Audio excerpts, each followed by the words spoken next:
ағайын туыс, туған жекжат, бүгін қоғам қайраткері, ғалым, тәуелсіздік үшін күрестік Ақмола өңірінде сауатты күрескерлігімен, өжет қайраткерлігімен белгілі болған, өз заманның талабына жауап берген тұлға Жангелді Ерденұлының мерейтойы. Жангелді Ерденұлы Шымшықтан туған халқының тағдыры мен тарихы, бостандыққа ұмтылған кезеңде күресе білген, өз заманның талабына жауап берген тұлға.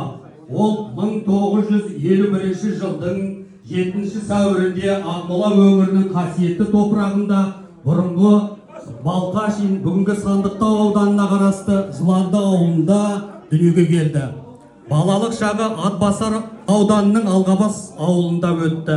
Жангелді Ерденұлының өмір жолына сол заман өз ісін салмай қоймады.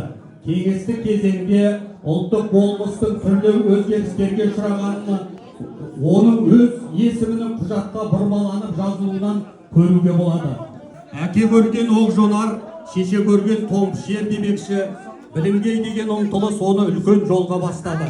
1968 жылы Атбасар қаласындағы Майкутов атындағы қазақ мектеп-интернатын тамамдаған ол білімін одан әрі жалғастырып, 1978 жылы Киров атындағы Қазақ мемлекеттік университетінің философия және экономика факультетін қызыл дипломмен аяқтады. Бұдан соң кәсіби жолын Алтынсарин атындағы Арқалық педагогикалық институтында аға оқытушы болып бастады. Уақыт өте келе, ол тек оқытушы ғана емес, ғылым мен қоғамды байланыстыра білген сұңғыла ғалымға айналды.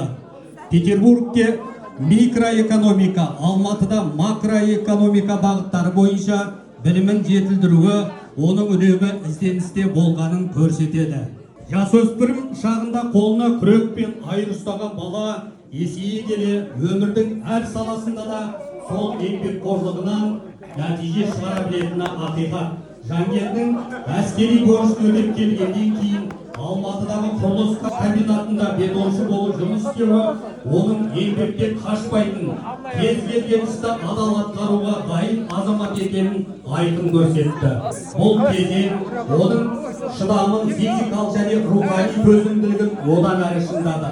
Студенттік жылдарда да оның өмірі тек біліммен шектелмеді. Жаз айларында комбайн тізгіндеп студенттік құрылыс отрядтарында өткізуі оның еңбектегі өмірінің ажырамас бөлігіне айналғандығының дәлелі. Ол үшін еңбек қосымша іс емес, адамдық тәжірибесінің майданы болды. Ол ағысқа қарсы жүзді. Тарихтың әр кезеңінде уақыттың ағысымен бірге жүзетіндер болады. Ал сол ағысқа қарсы жүзуге жүрегі тауламайтындар саусақпен санарлық. Жангелді Ерденұлы сол сирек жандардың бірі. Қазақстанның тәуелсіздікке дейінгі кезеңі сырттай тыныш көрінгенмен іштей шындыққа толы уақыт болатын. Сол кезеңде көпшілік интеллигенцияның бір бөлігі үнсіздікті таңдады. Бірі қорықты, бірі бейімделді, енді бірі шындықты көрсе де айтуға батылы жетпеді. Ал Жангелді олардың қатарынан болмады. 1986 жылдың желтоқсаны қазақ жастарының шамасы намысы оянған тарихи сәт. Сол кезде арқалықтағы санаулы азаматтардың бірі болып, ол бұл қозғалысқа іштей ғана емес, ашық түрде дем берді. Бұл жай ғана көзқарас емес, бұл сол заман үшін үлкен тәуекел еді. 18 желтоқсан күні Қазақ радиосы арқылы КОКП-ның сол кездегі саясатына қарсы пікір білдіру әркімнің қолынан келмейтін батыл қадам болатын. Қорғайлықтар ішінде жас оқытушы Жангелді бар. 3-4 адамның ұйымдастыруымен желтоқсан көтерілісін 19 желтоқсанда қолдап шыққан еді. Жангелдің жұмысы кеңестік жүйеге қарсы сөз айту ғана емес, өз тағдырын таразыға салу еді. Оның батырлығы мұнымен шектелмеді. Жас оқытушы сол күні институт қабырғасында жарық көрген Қабырға газетінде Лениннің орыс шовинизмін әшкерелейтін, көпшілік біле бермейтін мақаласын жариялады. Бұл ресми идеологияның өз ішіндегі қайшылықты көрсету, қасиет қасиетті деп танылған ұғымдарға күмән келтіру болатын. Жас оқытушының сол кездегі коммунистік жүйенің масқарасын шығарған білімділігі мен көзсіз батырлығы студенттерді көшеге сүйреді. Әріптестерін іштей қолдауға мәжбүр етті. Жангелді Ергенұлы желтоқсанда саяси пікір білдіруші ғана емес, бұған дейін тарихи шындықты айтуға ұмтылған шынайы ағартушы да болды. 1931-33 жылдардағы аштық туралы студенттер арасында айтып, халық жағындағы қасіретті қайта тірілтуге әрекет етіп жүрген болатын. Бұл сол уақыт үшін аса қауіпті тақырып еді. Өйткені ол ұмытылуға тиіс тарихтың бетін ашу еді. Осындай әрекеттердің бәрі оның тағдырына әсер етпей қалған жоқ. Ақыры ол арқалықтан қуылды. Бірақ оған Жангелді жасымады. Жангелді сол дәуірдегі соқыр интеллигенциясының бірі болудан бас тартты. Ол өзгелердің көзін ашуға тырысты. Жангелді Ергенұлының сол кезеңдегі әрекеті жай ғана жеке көзқарас болып қалмады. Бұл тәуелсіздікке бастар жолдағы рухани күрестің бастамасына айналды. Ол сол кезде ағысқа қарсы жүзіп, ұлт үшін сөйлегендердің бірі болды. Мұндай ағысқа қарсы жүзетін тұлғалар көп болмайды. Олар көбіне жалғыз жортады. Бірақ олардың дауысы уақыт өте келе ұлттың үніне айналады. Тарихта дәл осындай адамдар ғана ұмытылмайды. Ол ашық саяси күрес жолын таңдады. Ол Целиноградқа қуылып келгеннен кейін уақыттың тынысын дөп баса білді. Сол 1987 жылдан бастап Жангелді Ергенұлының өмірі жаңа бір кезеңге қадам басты. Немерелі сағасы Ильяс Есенберлиннің азаттық рухын оятқан шығармалары, тарихи әділеттілікті көркем тілмен жеткізген еңбектері оның дүние танымына терең әсер етті. Сол шығармалардағы еркіндікке ұмтылған рух, тәуелсіздікке деген сағыныш Жангелдінің өз өмірлік ұстанымымен үндесіп жатты. Сондықтан да оның күреске талпынысы кездейсоқ емес еді. Бұл саналы таңдау, ішкі сенімнің көрінісі болатын. Бұл енді тек ғалымдың, ұстаздың немесе ұйымдастырушының жолы емес, бұл ашық саяси күрес жолы еді. 1989-90 жылы келді. Ел ішінде 1986-дағы үрейдің салқыны сейілмеген, ал шындық айту әлі қауіп төндіретін кезең болатын. Бірақ ол бұл жолы да Жангелді үнсіз қалуды таңдамады. Керісінше, қоғамдағы қозғалыстың алдыңғы шебінен табылды. Невада Семей, тіл және мәдениет, Азат, Қазақстан халық конгресі, кейін өрлеу сияқты сол кезеңдегі ұлт тағдырына бей-жай қарамаған ұйымдардың бел ортасында жүрді. Бұл ұйымдар жай ғана қоғамдық бірлестіктер емес, олар тәуелсіздікке ұмтылған халықтың алғашқы саяси үнінің көрінісі еді. Ал сол үнді күшейтуге атсалысу нағыз азаматтық ерлік болатын. Жангелді сол күрестің тек қатысушысы ғана емес, ұйымдастырушысы да болды. Бұла қаласындағы 4 қоғамдық институтты біріктірген Парасат қоғамының саяси жетекшісі ретінде ол өзінің сүйікті ісі, елдің тарихи жадын оятуға бағытталған істердің басында тұрды.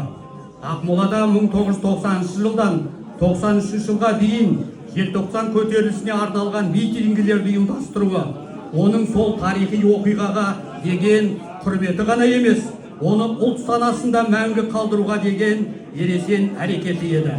Ол тоталитарлық жүйенің шындығын ашық айтып, оның зардаптарын халыққа түсіндірді. Аштық пен қуғын сүргін құрбандарын еске алу үшін митингілер өткізу, қала зиратында сенбіліктер ұйымдастыру, ас беру, бұл тек рәсім емес, бұл ұлттың жоғалған жадын қайта тірілту, әділеттілікті қалпына келтіру жолындағы нақты әрекеттер болатын. Бұл істердің әрқайсысы сол кезең үшін үлкен батылдықты талап етті. Өйткені өткенді ашу, кеңес жүйесін одан әрі әшкерелеу деген сөз еді. Ал жүйеге қарсы тұру әркімнің қолына келе бермейтін іс екенін қайталап айтқымыз келеді. Жангелді Ергенұлының сол жылдардағы қызметі жай ғана қоғамдық белсенділік емес, бұл ұлттың ояну кезеңіндегі нағыз азаматтық ерлік, рухани батылдықтың көрінісі болды. Тарихта ерлік тек майданда жасалмайды. Бейбіт кезеңдегі ең үлкен ерлік шындықты айту, тәуелсіздік үшін ашық күресу.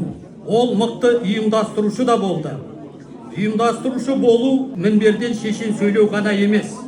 Ол әртүрлі ой мен көзқарасты, әртүрлі мүдде мен бағытты бір арнаға соғыстырып, оларды ортақ мақсатқа жұмылдыра алу. Ең қиыны осы мақсатты түзелмейтінді де түзей білу, шын айтқанда пікірге иландыра білу, ақырында соңына ерте білу. Жангелді Ерденұлы осының бәрін сөзбен емес, нақты істермен дәлелдеген тұлға болды. Менің атым Орақ Әлем Әли.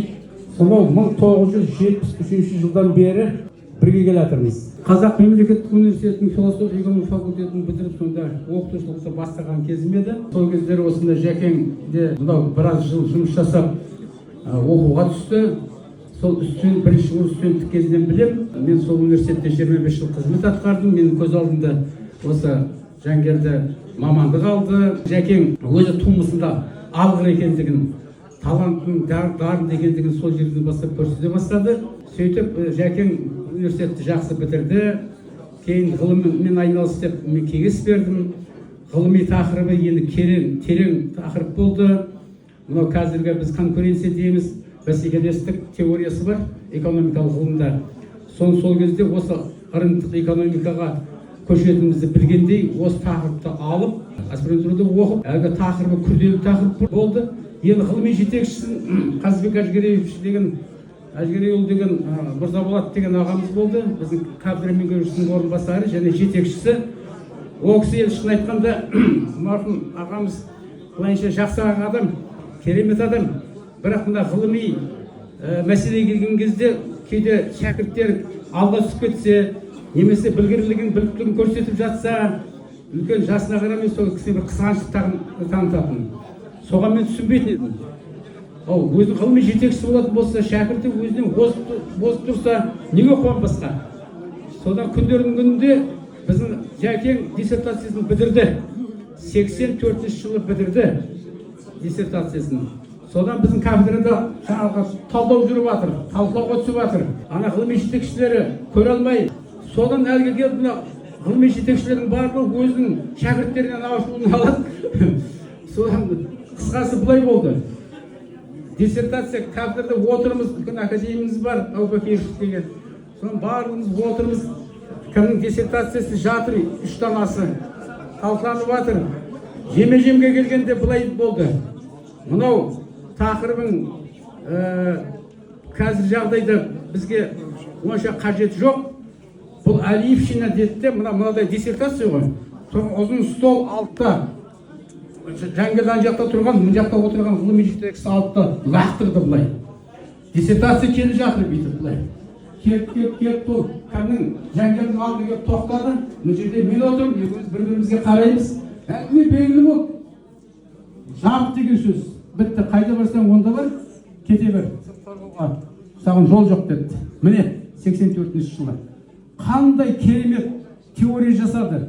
Жәкең сол кезде мен өзім теоретик методология ретінде сол кездегі бітірген жастардың ішінен мен Жәкеңге жеткен біреуін көрген жоқпын. Мойын салып бірақ кете бар. 1 жыл өтті, 2 жыл өтті, 4 жыл өтті. 4 жыл өткеннен кейін бір кезде мен Жангелді шақырып алдым. Кел. Мына мен диссертациям жаңа шауырым 89 жыл. Москва, Ленинградта мен әріптесім бар, Игорь Константинович Смирнов деген үлкен кісі, бірінші үштікке келетін өте ғұлама адам. Екеуміз, мен ол кезде кафедра меңгерушісімін. Ана кісі кафедра меңгерушісі. Сол Игорь Константиновичке телефон соғып, осындай мынадай мен бір досым, інім, бауырым, шәкіртім бар еді. Диссертация мынадай тақырыпта келіп соған бір оппонент болсаңыз бірінші деп. Сол маған жіберіңіздер деп жібердік диссертацияны. Ол кісі қарап шықты, былай деді, ойбай, мынандай диссертация одақта жасалынбаған жұмыс қой. Мен барам деп, содан кейін жетекшісі жаңа Қазбек Әжгерейшіге айттық, осындай ана кісінің өзі келейін деп отыр деп. Онда жарайды деп, қысқасы соғысын күтіп алып, 89 жылы Игорь Константинович Смирновты шақырып алып, ол кісі келгеннен кейін бітті, біздің мына жақтағы барлық айқай шу барлық басылды. Ол кісі керемет деген бағасын берді. Бірден әлгі бір ауыздан экономика ғылым кандидаты деген атақты алды біздің Жәкең. Содан кейін жаңа Қазбек Әжгерейшінің айтатыны ғой. ойбай біздің мына Жангелді осындай екен ғой. Баяғыдан бері қайда ана кісіні шақырмай дейді. Қартайғанда дүние қар секілді, ауырмай ішкен асым бал секілді. Анықтап өз-өзіме қарап тұрсам, 30-дағы қайратым бар секілді. Іс жасап, сөз сөйлеуге жарап тұрсам, 40-дағы айбатым бар секілді. 50 жаста еңкейген күнім сейреп, 60-да көтердім нар секілді. 70 жаста арбамды жүрмін сүйреп, қоржынымда көп нәрсе бар секілді. 80-де де селкілдей отырам ба, тағынан түспей қалған қан секілді. Батқан күнге қараймын қызығып мен, сарғайып келе жатқан таң секілді дейді. Қандай ғажап жұмар жақ шіркін ай. Енді жалпы адам баласы ұрпағымен мың жасайды. Қанша жылдан бері мына Жангелді ағамыздың қасында жүрміз, бірақ бұл кісінің ұрпақтары мен қазір шын айтайын да, мына бізде осындай тамада болып жүргендіктен бұл кісі адам баласы ұрпағымен жуырда ғана қайтыс болған Мұхтар Шахан айтады: өмір мынау толғандау толған егес, ұрпақ жоқта тарланың тарлан емес, арманың арман емес. Өйткені ұрпақ тағдырынан маңызды, бізге де ештеңе болған емес, және бізден кейде ештеңе болмақ емес демекші. Жангелді ағамыздың ұл қыздарын мына менің қасыма келсейші, пожалуйста, өтініш. Мен сіздерді көрейші. Осындай Асқартауда әкеңіз, осындай кісіден беліне жаратылған ұрпақтар келіңізші. Мен сіздерді танымаймын. Ассаламағалейкум. Мен бір Жангелді ағамның ұрпақтары қандай керемет. Мынау Фариза Оңғарсын анамыз айтады әке туралы: әкем біреу, анам да біреу менің. Мен жығылсам сүйенер тіреулерім, олар барда береке көрмегенмін, қабақтарын шыққанын түнергенін. Менің досым әкесін жек көреді, бізбен ісі жоғын деп сөгеді, жамандайды сыртынан тістенеді, бір-біріне бітпейді көкпелері. Дос тапса да адамдар тапса дағы, әке жалғыз табылса ақшадағы. Жамандасаң әкеңді саған әкеп, жақсы әкесін бере ме басқадағы. Әке білек саусағы балалары, қан тамырымен жалғасқан аралары, ана тамыр бойымен бәріне де тіршіліктің жылуы таралады демекші. Міне осындай Асқартауда әкеңіз, біздің досымыз, ағамыз. Бұндай әке сіздерге ғана маңдайыңызға жазылған екен. Бұл екінің бірінің маңдайына жазыла бермейтін тағдыр. Сондықтан осындай Асқартауда әкеңізбен мақтаныңыздар. Бүкіл республика таниды. Жангелді Шымшықов десе, бәрі біздің жүректеріміз дірілдеп. Өйткені бұл кісі, мен талай академик, профессор, доктор, ғалым, ақын, жазушылардың талайын білем, бірақ екі тілде қазақша, орысша еркін сөйлей алатын, еркін жаза алатын профессор деген саяқ жоқтың қасы. Ол тек Шымшықов Жангелді.